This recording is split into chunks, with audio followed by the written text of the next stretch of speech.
प्रयास पूरा हुआ तो संसार से मन को हटा दो। लेकिन हम लोग क्या करते हैं, बुढ़ापा गया, बाल पक गए, दाढ़ी पक गई, दांत मांस सब गिर गए, फिर भी माया नहीं छूटी, फिर भी अभी कर्मण्यवादी कारस्ते वाली बात चालू है। पता नहीं 18वें अध्याय कब चालू होगा आपके जीवन में। आपका तो दूसरी अध्याय चल रहा है अभी। कर्म करो कर्म करो कर्म करो कर्म, बुढ़ापे तक में कर्म करो ना भाई। गीता में एक अध्याय थोड़ी है, एक से दूसरा, फिर दूसरे से तीसरा, फिर चौथा, आगे बढ़ोगे कि नहीं? पहली, दूसरी, तीसरी, चौथी, पांचवी आपने पढ़ा कि नहीं? पांचवी के बाद छठी आई कि नहीं? सातवीं आई कि नहीं? नौवीं आई कि नहीं? 10वीं। अब 10 बार 10वीं पढ़े कोई तो वो होशियार है कि बेवकूफ है?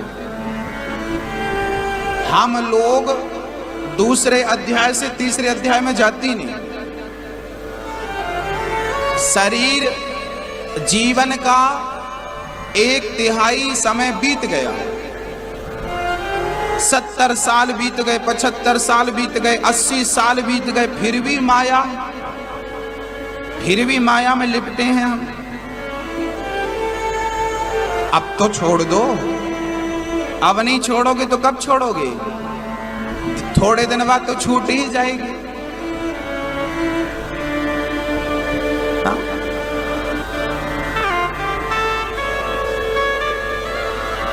एक सज्जन को हमने देखा, लगभग 80 साल की उम्र थी, बच्चे कमा रहे हैं।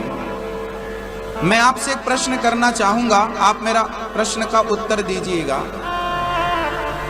आपकी बेटी विवाह कर दी आपने, आपके बेटे का भी आपने विवाह कर दिया, बेटा कमाता है, बहू है, नाती है, घर के सारे काम जिम्मेदारी आपने निभा दी, बेटी भी खुश है, बेटा भी खुश है, कमाता धमाता बढ़िया है। अब बताओ आपका क्या काम है घर में? क्या काम?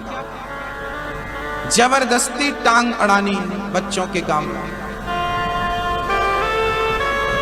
अब तुम निवृत्त हो गए हो भाई अपनी जिम्मेदारियों से, अब तो भगवान की तरफ मुंह कर लो, अब तो संसार की तरफ पीठ कर लो।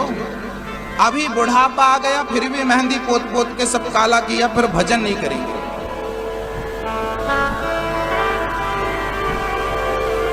भजन की आदत नहीं, संसार की तरफ मुंह है और भगवान की तरफ पीठ है। आप सुबह सुबह पश्चिम दिशा की तरफ दौड़ो तो आपकी परछाई आगे रहेंगी कि पीछे?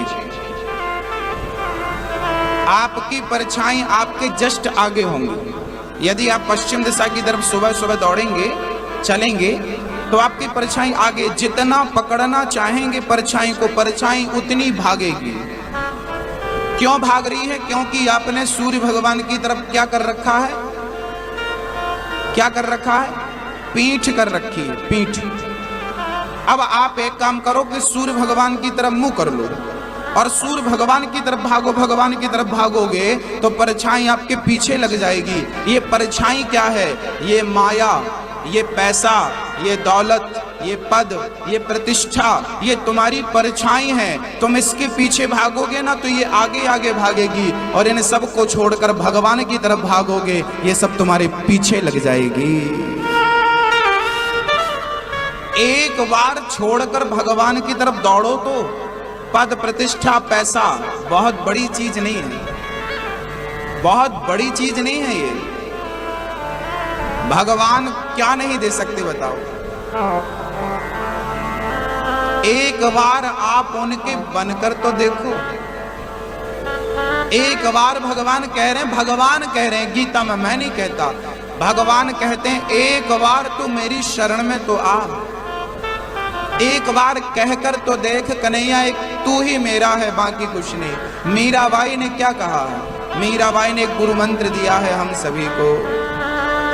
मीराबाई कहती है, मेरे तो गिरधर गोपाल दूसरो ना कोई। ये सिद्धांत कितना बढ़िया है। मीरा की ये बात याद कर लो कि मेरा तो कन्हैया, बुढ़ापा आ गया, 60 साल के हो गए आप, माना कि तो अब आप ये समझ लो कि मेरे तो गिरधर गोपाल दूसरो ना बेटा मेरा, ना बहू मेरी, ना नाती मेरा, ना पत्नी मेरी, ना पति मेरा, बस मेरे तो गिरधर गोपाल।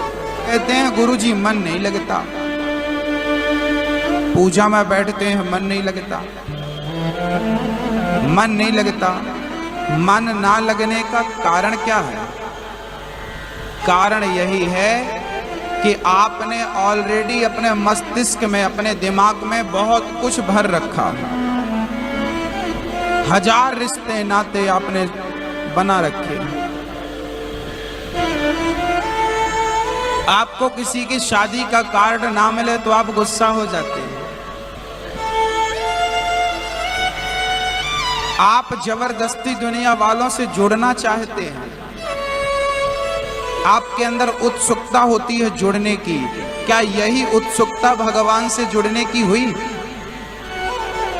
नहीं। दुनिया वाले ने याद नहीं किया तो बुरा मान गए, पर भगवान ने याद नहीं किया इसका बुरा नहीं माने। आपने उन्हें याद किया नहीं, इसका बुरा नहीं माने। मन ना लगने का कारण यही है। हमें जरूरत ही नहीं पड़ती। थोड़ा बढ़ाओ इसको भाई।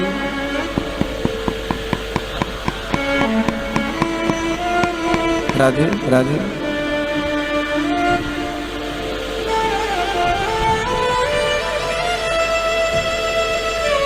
सुखदेव जी जन्म लेते ही सन्यासी हो गए। पिताजी पुकार रहे हैं, बेटा रुक जाओ, शादी कर लो, विवाह कर लो।